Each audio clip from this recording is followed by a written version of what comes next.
আজ তোমাদের নিয়ে যাব এমন এক শহরে যেখানে প্রাচীনের সঙ্গে আধুনিকতার এক অদ্ভুত মেলবন্ধন দেখা যায়। বিশ্বের অন্যতম প্রাচীন জনবসতিপূর্ণ শহর বেনারস।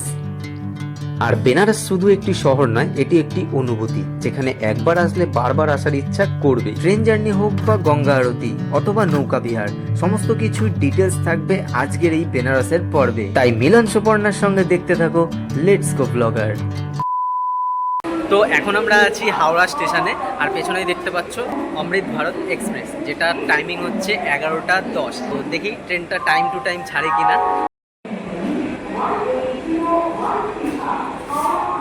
এই হচ্ছে আমাদের জায়গা। এখানে একটা আপার সিট রয়েছে, বাদ বাকি এই ওপরের দুটো আপার সিট আর এই মিডিলের দুটো সিট আমাদের রয়েছে, এই পাশে আর এই পাশে। কালার কম্বিনেশনটা খুবই ভালো লাগছে, পুরো নতুন ট্রেন আছে এটা।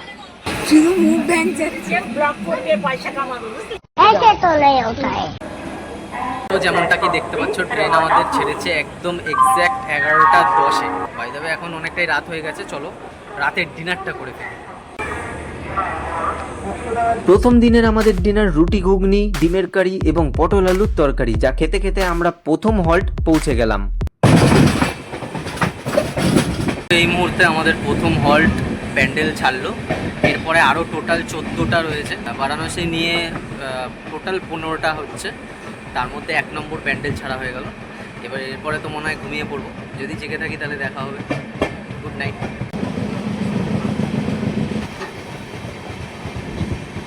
Good morning everyone. এখন বাজে হলো ঘড়িতে প্রায় 6টা। এখন আমরা রয়েছি 8 নম্বর হল্ট, সেটা হলো কোডেরমা জংশন, ঝাড়খণ্ড। এখনও প্রায় 6টা, প্রায় না 6টাই এখনও হল্ট বাকি আছে, তারপরে আমরা ফাইনালি পৌঁছাবো বারাণসী। সকালবেলা ফুরফুরে হাওয়াতে বেশ ভালোই লাগছে। তো কোডেরমা জংশন থেকে রওনা দেওয়ার পরে আমরা কিছু ঘন্টা পরে পৌঁছে গেলাম গয়াতে, যেখানে মুষলধারে বৃষ্টি এবং ঝড়ের কারণে বেশি ভিডিও কিছু করতেই পারিনি। এরপর আরও কিছু ঘন্টা পরে আমরা পৌঁছে গেলাম আমাদের লাস্ট হল্ট। ঘড়িতে এখন বাজে 10:51, আর আমাদের ট্রেনটা লাস্ট হল্ট পার করছে। এরপরে আমরা পৌঁছাবো বারাণসী। এখন আমরা রয়েছি পণ্ডিত দীনদয়াল উপাধ্যায় স্টেশন, যেটা এখন ছাড়ছে।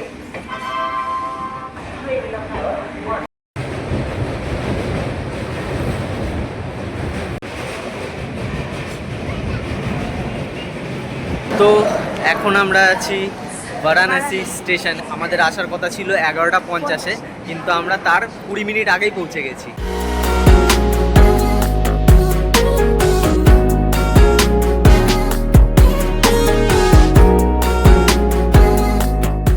তো এই হচ্ছে বারাণসী স্টেশন, হ্যাঁ যাই হোক, এই হচ্ছে বারাণসী স্টেশন। আর এর ঠিক উল্টো দিকে এখানে গাড়ির অনেক জায়গা রয়েছে। এখানে অনেক রকম ওমনি, 4 হুইলার, অনেক গাড়ি রয়েছে। সব এইগুলো তোমরা ভাড়া নিয়ে যাবে, শুধু একটুখানি দাম দর করে নিতে হবে। কেউ 300, কেউ 400, কেউ 250 এমনি বলতে থাকবে। তো বার্গেনিংটা তোমাদের ওপর। তো চলো তোমাদেরকে আমাদের রুমটা দেখাই। এই হচ্ছে আমাদের রুম নাম্বার 303। রুমটা কিছুটা এই রকম। এখানে রয়েছে একটা সুন্দর বেড, যেখানে আমরা 2 থেকে 3 জন আরামসে অ্যাডজাস্ট করে নিতে পারবো।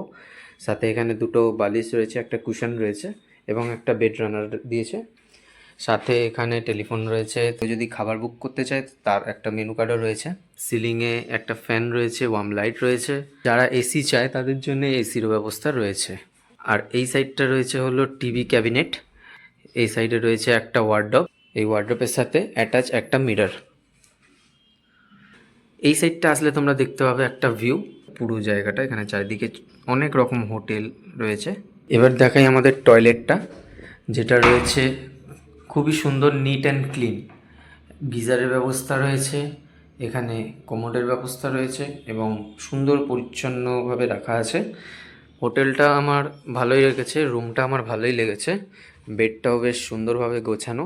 কিন্তু তোমাদেরকে আমি একটা জিনিসই বলছি, তোমরা যাদের সাথে আসবে বা যেই প্যাকেজ বুক করো, যাদের ট্রাভেলারের সাথে কথা বলো, তাদের সাথে সম্পূর্ণ ডিটেলসটা জেনে নেবে। কারণ এই যে জিনিসটা এখানে রয়েছে একটা সিঙ্গেল বেড, শুধু বেড নয়, মানে বলা যায় এটাকে একটা ম্যাট্রেস, যার মধ্যে একটা বেডশিট দিয়ে কভার করে পিলো দিয়ে আর ব্ল্যাঙ্কেট দিয়ে দিয়েছে। আমাদেরকে বলা হয়েছিল ডবল বেড থাকবে, বাট এখানে একটা ম্যাট্রেস রেখে দিয়েছে। তাই তোমাদেরকে বলছি, তোমরা যখনই আসবে, যাদের সাথে আসবে, যেই ট্রাভেলারদের সাথেই আসো না কেন, অবশ্যই তাদের থেকে সম্পূর্ণ ডিটেলসটা জেনে নেবে। আমরা এটা নিয়ে অনেক কথাবার্তা বলেছি, কিন্তু কোনোভাবেই কোনো কাজ হয়নি। তারা মানতে নারাজ, এইটা না ওটা সেটা এইভাবে বাহানা করেই যাচ্ছে। আলটিমেট আমাদেরকে এখানেই থাকতে হচ্ছে। মানে এই রুমটাতে আমরা 4 জন থাকবো, 3 জনকে আমাদেরকে বেডে থাকতে হবে, আর একজনকে এই ম্যাট্রেসটার মধ্যে অ্যাডজাস্ট করতে হবে। এটা আমার একদম নেগেটিভ লেগেছে, জাস্ট এটা আমি বলে দিলাম।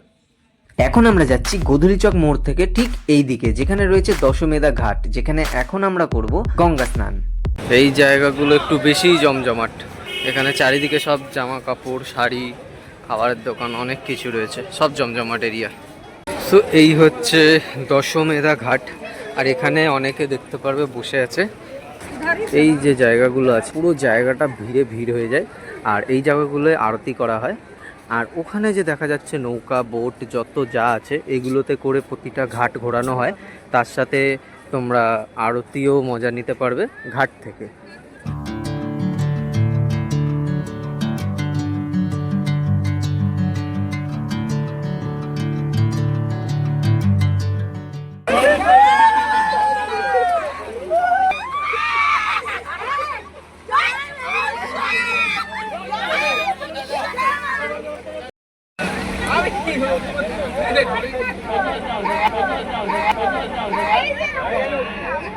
देखा आपने लापरवाही का नतीजा है। 5 hours later. তো ঘড়িতে বাজে এখন 3:35। এখন আমরা যাব দুপুরের লাঞ্চটা সেরে নিতে। খাওয়া দাওয়াটা দেখা যাক, খাওয়া দাওয়ারে আর কি করেছে।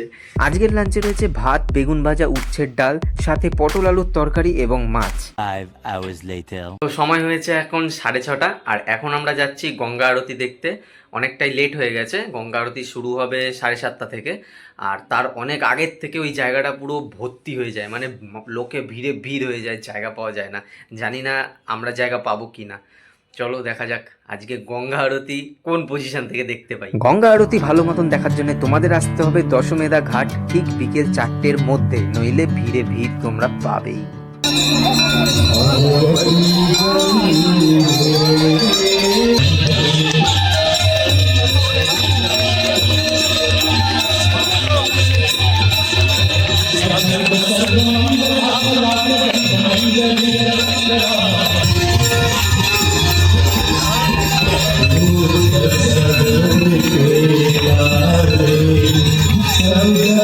গঙ্গা আরতি দেখার পরে তোমরা বেরিয়ে পড়ো নৌকা বিহার অর্থাৎ গঙ্গার ঘাট ভ্রমণের উদ্দেশ্যে, যার খরচ হবে 150 থেকে 200 টাকা পার হেড, আর অবশ্যই বার্গেনিং করতে হবে। দিনের তুলনায় রাতে এই ঘাটগুলো এক আলাদা রূপে পরিণত হয়, তাই তোমরা চেষ্টা করবে দিনটাকে অ্যাভয়েড করে রাতে নৌকা ভ্রমণ করার।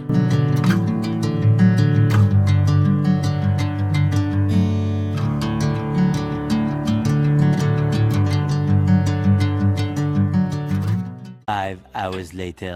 বোট থেকে নেমে এখন আমরা পায়ে হেঁটে ঘাটগুলো দেখছি, আর শান্ত নিরিবিলি পরিবেশে গঙ্গার পাশ থেকে হাঁটতে খুবই ভালো লাগছে, আর ঘাটগুলো দেখো অপূর্ব লাগছে।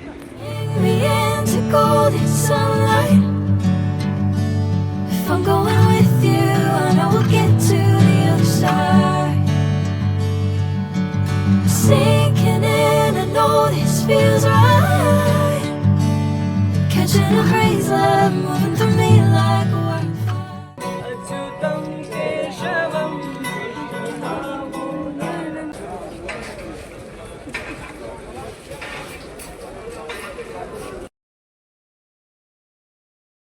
তো এখন আমাদের স্ন্যাক্স এসে গেছে। স্ন্যাক্সে রয়েছে হলো ভেজ পকোড়া, তার সাথে কফি না চা। কেমন খেতে? ভালো। তো এখন ঘড়িতে রাত প্রায় 11:30 বাজে। আমরা এখন রাতের ডিনার করতে যাচ্ছি। বেনারসের প্রথম পর্ব এখানেই হচ্ছে শেষ। তো ভিডিওটাকে লাইক করে চ্যানেলটাকে সাবস্ক্রাইব করে রাখো। দেখা হচ্ছে বেনারসের দ্বিতীয় পর্বে, যেখানে থাকবে বেনারস সম্পর্কে আরও কিছু ডিটেলস। তো ততক্ষণের জন্যে টাটা।